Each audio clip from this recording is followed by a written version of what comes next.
एक बेल वृक्ष भी अगर किसी के यहाँ है, समझ लो पूरा स्वर्ग, पूरा वैकुंठ, 33 कोटि देवता आपके आंगन में निवास करते हैं। आप क्या सोचना ही नहीं कभी भी। कहे ना, लिंग पुराण को पढ़िएगा कभी और नर्मदा पुराण का अध्ययन करिएगा, शिव महापुराण को जरा गहनता से पढ़िएगा।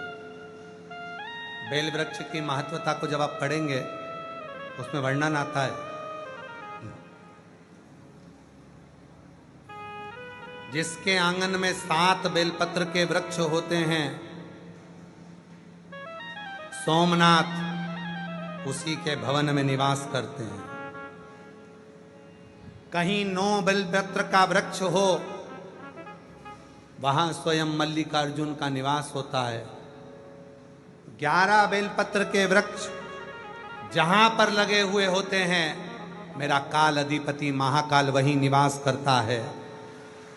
17 बेलपत्र के वृक्ष जहां लगे होते हैं, वहां ओमकारेश्वर स्वयं विराजमान होते हैं। 21 बेलपत्र के वृक्ष जहां लगे होते हैं, वह स्थान केदारनाथ बन जाता है। 31 बेलपत्र के वृक्ष जहां लगे होते हैं, वो स्वयं भीमा शंकर का स्थान बन जाता है।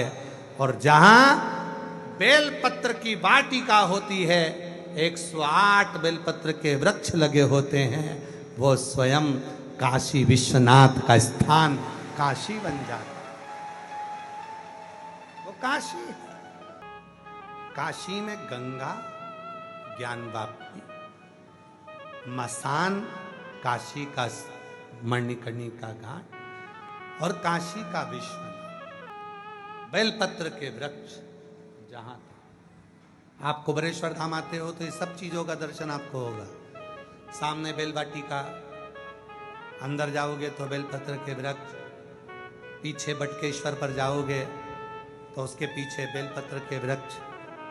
पूरे कुबेरेश्वर धाम में चारों तरफ बेलपत्री के वृक्ष लगे हुए, आप दर्शन करेंगे।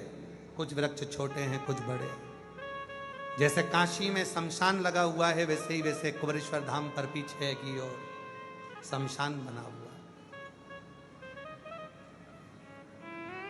जैसे काशी में ज्ञानवापी है, वैसा कि वैसा ही कुबेरेश्वर धाम का जहां कंकर शंकर रखा हुआ है, जिस शिला का आप दर्शन करते हो 2 त्रिशूल लगे हैं, उसी के पास में एक वापी है, कुआं है, उसके ऊपर छत डाल दी गई है।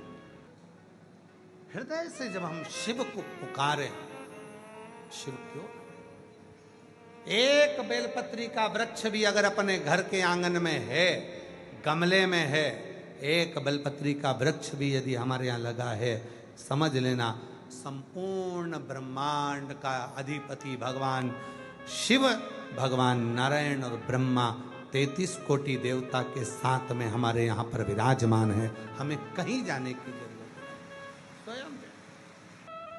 कभी आप लोगों का मन हुआ करे ना कि मुझे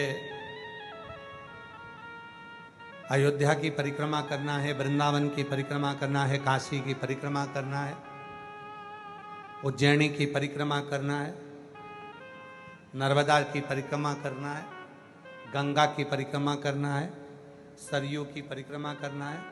जिस दिन तुम्हारा मन कर जाए कि मुझे परिक्रमा करना है, प्रदोष का दिन देखना, प्रदोष काल का समय देखना और बेलपत्री के वृक्ष के नीचे जाकर 11 परिक्रमा नमः शिवाय कहते हुए, ओम नमः शिवाय कहते हुए, श्री शिवाय नमस्तुभ्यम कहते हुए लगा लेना और वहां की रज को अपने मस्तक पर चढ़ा लेना। सारे तीर्थों की परिक्रमा का फल प्राप्त हो जाए।